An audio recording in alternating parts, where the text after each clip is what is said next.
Lightning round, okay. The sweltering heat. No, never, never. We don't have time for despair. And the antidote for despair is action.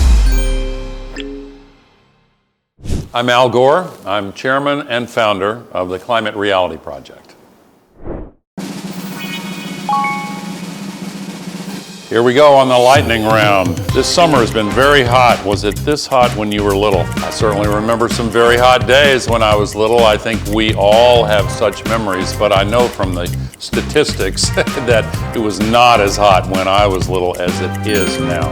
Will next summer be hotter than this year's? Well, we don't really know the answer to that question because temperature has variability and it's going up in a stair-step way. Will the next 5 years be hotter than the last 5 years? Yes, almost 100% certainty of that. Because El Nino is already taking effect this year, maybe that next year will be hotter. What brought you to Korea in this sweltering heat? I've gotten emergency notices on my Apple Watch every day. It's been so hot. Well, I came here to conduct a training for grassroots climate activists, and what a wonderful group we've had here. What prompted you to join the climate action movement? When I was a college student, I had a great professor who gave me an opportunity to see this crisis unfolding more than 50 years ago. He was right, and everything since then has confirmed what he predicted. And this issue, once you get involved, you can't put it down. It's just so important. Did you ever want to give up on climate action? No, never, never. All of us are at times a little bit vulnerable to despair. We don't have time for despair.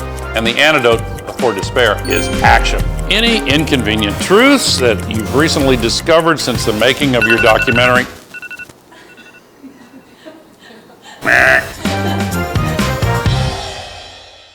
Okay, here we go with the non-lightning round. First question, can we keep global heating to 1.5 degrees C or below? What tasks lie ahead? For example, a coal phase out? Yeah, that would be one place to start. The climate crisis is, in the main, a fossil fuel crisis. We need to reduce the emissions from fossil fuels. We need to make a transition to alternatives for burning fossil fuel. And what do you know? We have great alternatives that produce cheaper electricity. They don't fill the air with all this dust and particulate matter that kills almost 9 million people every year. And by the way, Korea, it has the worst particulate air pollution of any nation in the OECD organization. We need to also stop forcing taxpayers to subsidize the burning of fossil fuels. We need policy changes to send clear signals about what is the best behavior to adopt. Shifting to renewables, for example, ought to be encouraged. We should not continue to encourage burning more fossil fuels. Has there been progress over the past 2 decades since An Inconvenient Truth was released? Yes, definitely. An amazing amount of progress. You know, the cost of electricity from solar and the cost of electricity from wind, that cost has come down so rapidly. We've also seen dramatic progress in the development and manufacture of electric vehicles with batteries, many of them made in Korea. So those are some signs of dramatic progress. Now, I have to add, however, the crisis is still getting worse faster than we are deploying the solutions that we have available to us. One reason is the fossil fuel companies have been trying to block progress. They've been fighting against any kind of laws at the city level, the regional or provincial level, or the national level, and even in the UN process, the COPs that are held every year.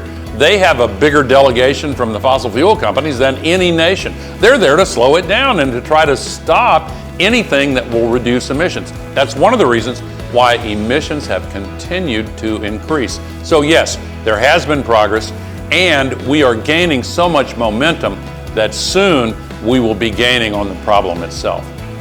Many people are feeling climate fatigue and/or depression. Any words for them or any messages for the people in Korea?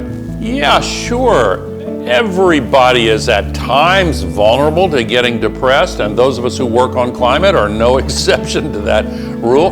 But we don't have time to get depressed. We don't have time for despair. Despair is actually just another form of denial, and the antidote to despair is action. The antidote for climate despair is climate action. You will look back on this period in your lives as a time when you had an amazing opportunity to affect human history in the most positive way possible. Don't waste time. It justifies every bit of personal energy you can put into it. We can solve the climate crisis. And anyone who thinks that we don't have the will to do so, just remember the will to act is itself a renewable resource.